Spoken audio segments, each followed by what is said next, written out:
You are watching Channel Africa Conversations. So in our exchange, to answer your question directly, it'll be a multi-asset exchange. Like any other exchange, we'll have equities trading. In addition to that, we'll have fixed income instruments, primarily government security commercial, but this will expand to corporate debt, both long-term debt as well as shorter-term commercial papers are in the pipeline. These will be part of the products that can be quoted and traded. Hello and welcome to Channel Africa Conversations. Now, this is where we explore the stories, the ideas and opportunities that are shaping our continent. I'm your host, Peter Ndoro. And today, we'll be taking a look at the recent inauguration of the Ethiopian Securities Exchange, ESX, which marks Ethiopia's first stock exchange in over 5 decades, a significant milestone in the nation's economic evolution. This development is part of a broader initiative to liberalize Ethiopia's economy, attracting both domestic and international investors. The ESX aims to provide a modern and efficient platform for trading securities, thereby enhancing liquidity and supporting private sector growth in one of Africa's most populous countries. And to tell us a little bit more about this ESX is Michael Habte, the Chief Operating Officer of the Ethiopian Securities Exchange. Michael, thanks very much indeed for joining us and welcome. Thank you, Peter, for having me. It's a pleasure. Michael, let's start by unpacking the vision of bringing a securities exchange to Ethiopia.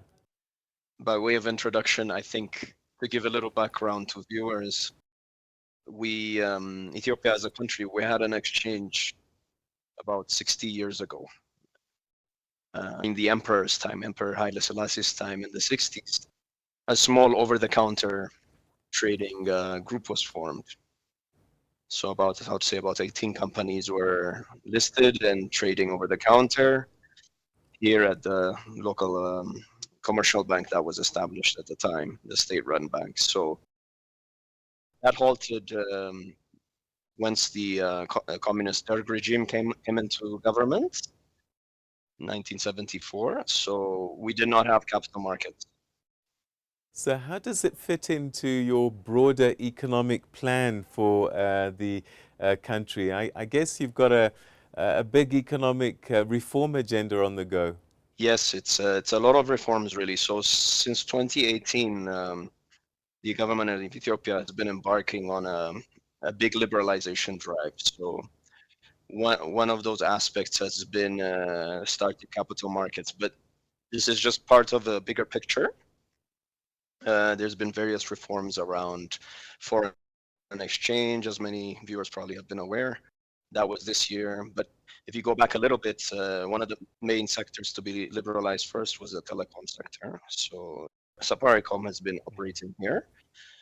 Is the first non-Ethiopian telecom for the last couple of years, but various sectors. So macroeconomically speaking, logistics, the wholesale trade sector has been opened up now.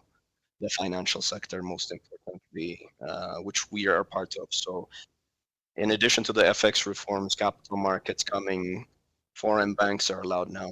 The banking proclamation has been revised. And the central bank itself has gone through a lot of reforms. So monetary policy practices are becoming more aligned with regional peers. We have interest rate targeting framework here. So all in all, I could spend a lot of time talking about the reforms, but it's a years-long process, and now we're starting to see the fruition of some of these efforts, I think, that have been carried out over the last 4 or 5 years. And the stock exchange that I'm a part of and I represent is kind of one of the central aspects of it.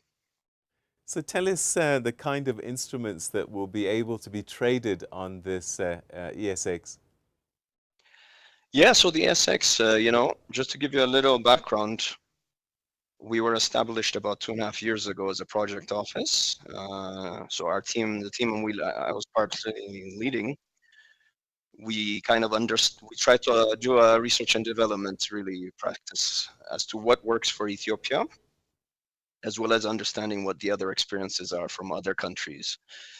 So in our exchange, to answer your question directly, it'll be a multi-asset exchange. Like any other exchange, we'll have equities trading. In addition to that, we'll have fixed income instruments, primarily government securities, but this will expand to corporate debt, both long-term debt as well as shorter-term commercial papers are in the pipeline. These will be part of the products that can be quoted and traded on the exchange. But in addition to that, we've already started an interbank money market platform within the exchange, which is something we've learned that was lacking in our economy. So banks can manage liquidity better. Banks with excess liquidity can trade with those who need liquidity. So we're all in all, we will support different facets of the Ethiopian economy and cater to different types of investors as well as issuers. So fixed income, equities, money market products. Our system can also accommodate FX trading or foreign exchange trading if that's something that the central bank wants to pursue down the road. That's also something we can avail as a platform. And then in addition to that, we will do some more innovative products that are catered more towards SMEs or small and medium enterprises. Crowdfunding platform is something that we're building. So this will run in parallel to the main products that the exchange offers and allows trading on. Tell us a little bit about the regulatory framework that governs the ESX to make sure that, will ensure market integrity. Yes, that's a very important question, Peter. I'm glad you asked that, actually. So the first step that the Ethiopian government took was was basically ratifying the Capital Markets Proclamation, which is the overarching law that governs any capital market activity in Ethiopia. So this framework, the proclamation, was passed by Parliament in 2021, July 2021, to be specific. So that's very important and foundational. Unlike many other countries where the regulators come after the exchange, in our country, one of the latecomer advantages we have is you can the regulator was created as part of the law in 2021. So in parallel to our team, in parallel to the Securities Exchange, the Ethiopian Capital Market Authority was established at the end of 2021. They have it's a fully fledged regulator now. They've drafted various directives governing public offers, for example. So any company in Ethiopia who wants to offer shares or debt securities to the public has to fulfill the requirements of the public offer directive. Secondly, there's other directives out as well. More relevant maybe something called the Service Provider Directive. So that creates the framework for any service provider that wants to participate in the Ethiopian capital markets. There's about 15 licenses on offer, including broker licenses, dealer licenses, investment banks, and this sector is very open. It's totally open to foreign investment. One of the good things about the law is that we see that there's a gap in the country in terms of capacity. So it's been open to foreign investors. A foreign broker can come and open up shop in Ethiopia. But it's been a very important role, especially given that we're new and we're starting late. We do have some advantages, but also there's a lot of capacity that needs to be built across the country. Talking about banks, I believe Wegagen Bank was the first stock to be listed on the ESX. Has there been much movement since? What kind of strategies have you employed to try and encourage more and more listings? Yes. So it was announced a couple of weeks ago at our official launch event. They were approved for listing. They will start trading in the very near future. Most of our systems, etc., are ready. But in terms of to answer your question directly, in terms of what we've employed, So a lot of our work really for the last couple of years was a lot of engagements. So we reach out to a lot of potential issuers. So to give you an idea, in Ethiopia, every bank, every financial sector institution has to be a public share company. So we just didn't have a proper regulated exchange or even the capital market regulatory framework before. But banks have been sold directly. Shares of banks have been sold directly. Banks, insurance, microfinance institutions, almost 70 or so of these institutions alone have been sold directly to investors over the last, since the 90s. So what kind of technology has been employed? As you said, you're a latecomer, so you could bring in a new age kind of thinking. What kind of technology have you employed, A, to ensure efficient trading as well as transparency? So in terms of the type of technology, we're using a multi-asset technology, like I said earlier. So this technology can accommodate bond trading, fixed income, equity trading, repo, like interbank trading, FX. I don't think I've seen many systems that accommodate all of this on one platform from all the research we've carried out. So it's a very latest state-of-the-art trading system that we have, to determine prices across the various asset classes. But secondly, our system also has other facets, other modules. You can do electronic IPOs through the ESX, so your book building process. These aspects that took a long time for prior share companies to sell shares will make that efficient now. Secondly, I want to mention for the brokers that come and join the exchange, we're going to offer them a broker back office system that we will license. So this will handle, so if you're a broker, a licensed broker in Ethiopia, starting from client onboarding all the way to order a client wants to trade through the mobile application as well as accounting, so generating for your clients, all of this will be housed in a centralized broker back office system that we will license to the first few brokers that join us as members. So we're basically, as an exchange, we want the service providers to focus on their main job, which is getting clients to buy and sell shares, onboarding clients, more on the marketing business development side, as opposed to worrying about technology. And lastly, just to add on the technology, we have a modern, very state-of-the-art central securities depository, which basically houses all the ownership rights for all the shares that will be traded on the exchange. So this will make clearing and settlement very easy. So the main job of an exchange, just to explain to viewers, is to ensure, number one, easy trading, easy listing, easy secondary market trading. And then once you trade, the clearing and settlement process has to be efficient. So that way, the buyer of the securities gets the securities on him, and then the seller of the securities gets their cash in their account quickly. So coming late, one of the real nice parts of our exchange is that we have quite an integrated model that makes all of these technical processes relatively seamless. So how is the ESX addressing things like financial reporting standards and liquidity requirements? So liquidity requirements, it's a good question. So we're discussing the banking sector. That's usually the realm of the central bank. We as an exchange are providing a platform. Obviously, we do need to monitor the liquidity requirements of our members, who are your brokers. That's monitored also by the Capital Market Authority. But in general, liquidity requirements are managed by the central bank because they are the regulator of the banks. I'm sorry, I missed your other question, Peter. Financial reporting standards as well. Yeah, so part of our listing rules, I didn't talk much about the rules. So the exchange, it's a self-regulatory organization. So in addition to the Capital Market Authority, we have our rules as well. It's actually directly publicly available on our website, esxethiopia.com. So any firm that wants to come and list any issuer, such as Wagagan or Ethio Telecom, that will come down, they have to fulfill certain listing requirements. One of this is financial reporting, to address your question. We have ongoing obligations, so semi-annually. Once you are listed, you also have to report your audited financial statements, because this obviously affects your stock price. It affects, it affects your investors. They have to get as much information as possible. So, in my view, I mean, this is really my opinion as well.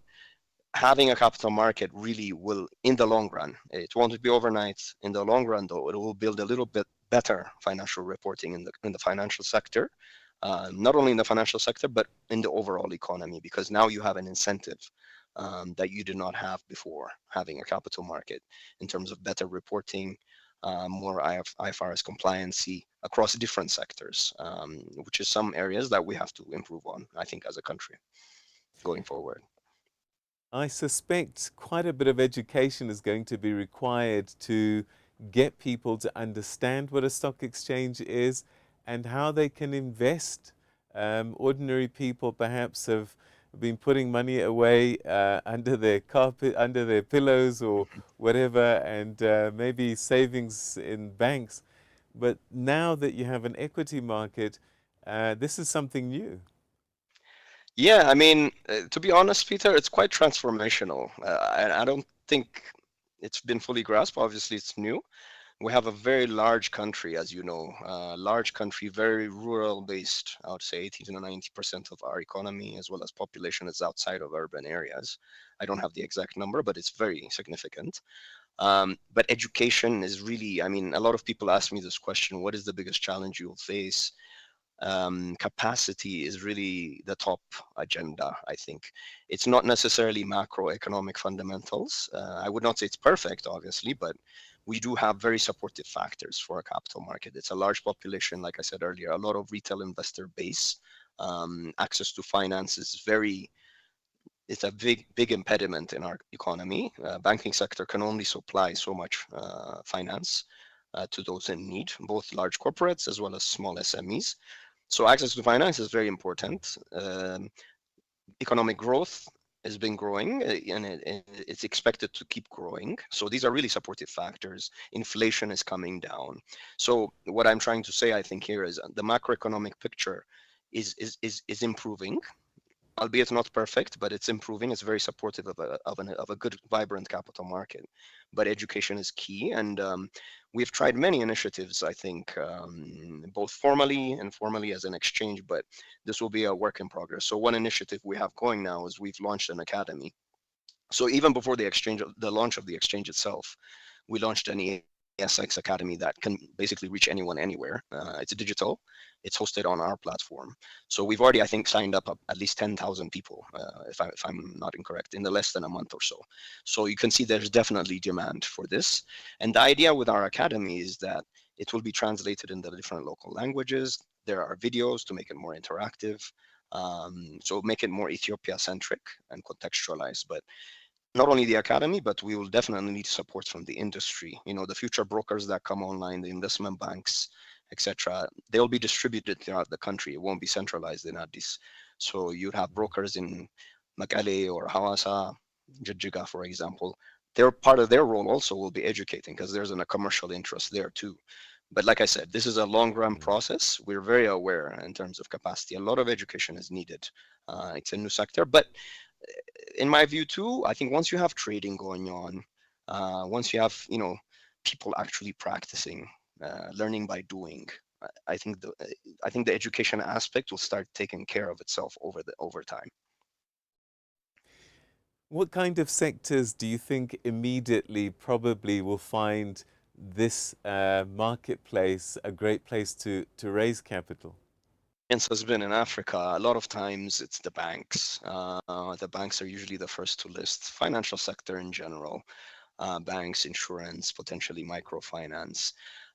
Those are the main ones. Your telcos, so Ethio Telecom, it's public information. They're going through their primary share sale right now. They will list as well. So telcos, I see coming down the road in terms of listing. But I would say definitely in the first year or two, you'd have a lot of the banks for the factors I mentioned earlier. These are more or less publicly traded, public share companies already. It's not a big step for them to graduate to the exchange. But in addition to banks, insurance, like I said, the telcos, I would say some capital intensive industries, manufacturing, potentially some multinationals I would see listing gradually over time. And then obviously, kind of, you know, the technology, fast moving consumer goods. There are some firms in that space that may eventually graduate and list onto our exchange. We have two market segments. So we have a main market segment, for larger firms, and then a growth segment as well. The growth segment is a little more, the listing rules are more relaxed, but they are really made for smaller companies with high growth potential. So potentially technology firms, startups, etc., that are a little more advanced could graduate onto that. But it'll be a wide variety of sectors in summary. Financial sector, I would say, is the first focus, but manufacturing, cement producers, potentially we could see listing. And is this built to be integrated with other global markets so that if I'm here in South Africa, I can find a way into the ESX? Yes, so obviously there's foreign portfolio investment we will expect now that the foreign exchange regime has been liberalized. That will be a lot easier for foreign investors. So if you're an investor in Johannesburg, a fund manager, it will be easier for you to invest in listed securities in Ethiopia through a portfolio investment directly into the exchange. So we do see that coming. It's hard to predict at this very moment because it's such a new thing. And relatively, not just the exchange, but the economy has been relatively closed. So in my view, it might take a little time to get that started. But I think once you have the market, once you have economic growth, if the fundamentals are lining up, foreign exchange availability is there, foreign investors will come eventually if there's an opportunity. But it will be easier. The rules and regulations, a whole new foreign exchange directive has been issued by the central bank. There's still some clarifications around foreign portfolio flows, but we do see that with all the other liberalization efforts going on, one of the main aspects of having the exchange really is to increase, foreign investment into Ethiopia, to expand the pie, basically. So we have a pie right now that's primarily domestic investment. But the idea is once you have capital markets, you have foreign portfolio flows that expands that pie bigger and leads to more efficiency in our economy, and more exposure and better, I think in the long run, better governance for companies, better standards, etc., and more exposure really. And a stock exchange is really the best, in my view, the best barometer for a foreigner to look into the economy of a country. One of the best barometers, at least. In terms of ambitions, how many listings are you hoping to get in the short to medium term? That's a good question. It's a tricky one because so our plan is to have around, I would say, 50 to 90 listings in the next 10 years. So we're quite optimistic. I think we're ambitious as well when we say that. But some of the reasons I mentioned earlier, it's a large economy. You already have a lot of established share companies that just were over the counter really already as a foundation. So these are supportive factors. Also, I think we've learned a lot of lessons from other exchanges, from other markets, to try to make our exchange more conducive for people to come and list, for companies to come and list. But our goals are 50 to 90 listings. It's hard to say, how many by when, but the early signs are positive. I think we will get a few this year, and then gradually you'll start seeing more accumulation of listed companies down the road. Really, to state our goals, we want to be a top 3-4 exchange in the continent in the next 10 years. We expect our market cap also to be quite significant, just given the size of the economy. So are you seeing Ethiopia then becoming a regional financial hub? Potentially, yes. I just realized actually, just to add to what you said in terms of linkages with other exchanges. So, nowadays cross listings, this concept of cross listing stocks. So, let's say you have Safaricom listed in Nairobi, it can also be listed on our exchange because they have also a subsidiary here. So a cross listing, kind of doing more integration with other African exchanges is definitely something in our vision. Nigerian Stock Exchange. So we've taken certain steps to really integrate ourselves with peer country exchanges. The Nigerian Stock Exchange, NGX Group, has invested in Ethiopian Securities Exchange. So potentially down the road, you'll even have listings that are equities that are listed in Nigeria, in Lagos, to be listed here as well for any multinationals that are operating in both economies potentially. So I do believe, in my view, that gradually, as our systems get better integrated, technology is getting cheaper, and better in terms of our space, in terms of trading systems, etc., and settlement systems. Down the road, you should have a lot more linkages. The AFTC, I mean, this is more macro, but the African Free Trade Agreement is really setting the path for that, for more countries to do intra-Africa trading, and we believe this is a great platform for that, at least using capital markets. Michael, and that's where we'll leave it. Thanks so much indeed for joining us, and we wish you the best of luck. Such an exciting development to see a new exchange on the continent, and we look forward to watching it flourish. Thank you so much, Peter. I really appreciate you having me. Have a good day. Thank you so much. That was Michael Habte, who's the CEO of the newly established Ethiopia Securities Exchange. And so that means very soon you'll be able to buy and sell shares in Ethiopia. This was a very, very exciting development, not just for Ethiopia, the region, as well as the continent. And that's where we're going to leave today's episode of Channel Africa Conversations. But before I go, a reminder that we really do want to hear from you. We want to hear what kind of conversations do you want us to have, and who do you want us to have them with? And you can give us feedback on our social media pages, which you can see on your screen right now. And also comment in the comment section below right here on this channel. Please let us know what you're thinking, what you want to hear, who do you want us to talk to, so that we can have these all-important conversations. Until the next time, take care.